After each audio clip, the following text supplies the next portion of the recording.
The Grand Galactic Council chamber fell silent as Admiral Traz entered. His normally pristine uniform was torn and stained with a dark substance the other council members preferred not to identify. The Admiral's species, known for their stoic demeanor, rarely showed emotion, yet today his facial tentacles quivered uncontrollably. They fought back, he whispered, his voice amplified by the chamber's acoustics. High Chancellor Vox leaned forward on his crystalline throne. Explain yourself, Admiral. The humans were supposed to be a routine subjugation. There was nothing routine about it, Traz replied, his voice gaining strength as anger replaced shock. We lost 70% of our invasion force in the first hour. Murmurs rippled through the assembled representatives of the 200 most powerful species in the galaxy. Earth had been classified as a Type 2 developing world, primitive, technologically inferior, and fractured by internal conflicts. Such worlds typically surrendered after a single demonstration of force. Impossible, declared Representative Moole of the Strategic Assessment Division.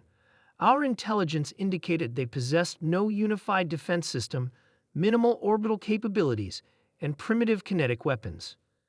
Traz activated the holographic display at the center of the chamber. The image showed a fleet of elegant galactic vessels entering Earth's orbit. What followed made even the most battle-hardened council members flinch. The humans were ready, Traz explained. They let us enter their orbital space, then activated previously undetected defense platforms. Our ships were caught in a crossfire of directed energy weapons and some form of accelerated projectiles that ignored our shields. The hologram showed galactic ships being torn apart with surgical precision. But how? Demanded Vox. They shouldn't have this technology. We've been monitoring their communications for decades. Captain Lyra, Traz's intelligence officer, stepped forward. We believe they knew we were watching and deliberately projected an image of technological inferiority. Their actual level of advancement was hidden in plain sight, disguised as entertainment. She pulled up images from human science fiction media spanning the last century. They've been theorizing and conceptualizing advanced technologies in their entertainment for generations. What we didn't realize is that they were simultaneously developing these technologies in secret facilities. High Chancellor Vox's skin paled to a sickly yellow. Are you suggesting they knew about us all along? It appears so, Lyra confirmed, and they've been preparing. The hologram shifted to ground combat footage. Galactic troops, considered the finest warriors in the known universe, were being systematically eliminated by human defenders, employing tactics no simulation had predicted. Humans fight differently, Traz continued.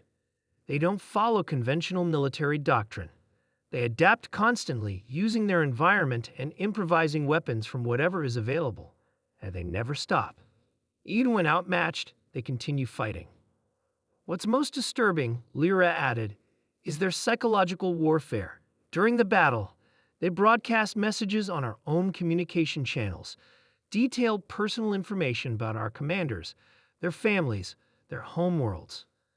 The council chamber erupted in outrage. Silence, commanded Vox. The chamber quieted immediately. What do they want? Traz pulled up the final image. A simple text message transmitted to every galactic ship as the remnants of the invasion force retreated. Asterisk, we've known about you for 70 years. We tried to contact you peacefully 23 times. You chose invasion instead of conversation. This was a demonstration, not our full capability. We will send representatives to discuss terms. Be ready. Asterisk. They're sending a diplomatic vessel, Traz said. It will arrive in 3 days. The council exploded into panicked discussions. Vox silenced them again with a raised hand. How did we miss this? He asked, his voice barely above a whisper. An elderly representative from the ancient archival species activated her speaking light. The chamber fell respectfully silent. We've seen this pattern before, she said, her voice carrying the weight of thousands of years of collective memory. Rare species that evolve on high-gravity, high-radiation planets with multiple apex predators and extreme climate variation develop unique adaptability. Their evolution becomes defined not by physical superiority, but by problem-solving and cooperation.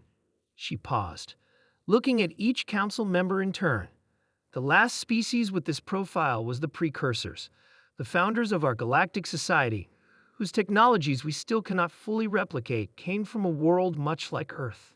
The implication hung heavy in the chamber. They're still primitive in many ways, Traz noted. Their world is politically fractured, environmentally challenged, and socially uneven. But when we attacked, all that seemed to vanish, they united instantly. Vox considered this information silently before addressing the council. We have 3 days to prepare for humanity's representatives. I suggest we approach this with utmost caution. This species has demonstrated they can defeat our military might. Let us not discover what else they're capable of. As the council dispersed, Traz remained staring at the final message from Earth. Something about these humans disturbed him profoundly. Not their technology or their fighting prowess, impressive as they were. No, what truly frightened him was their restraint. They could have destroyed his entire fleet, yet they allowed survivors to return.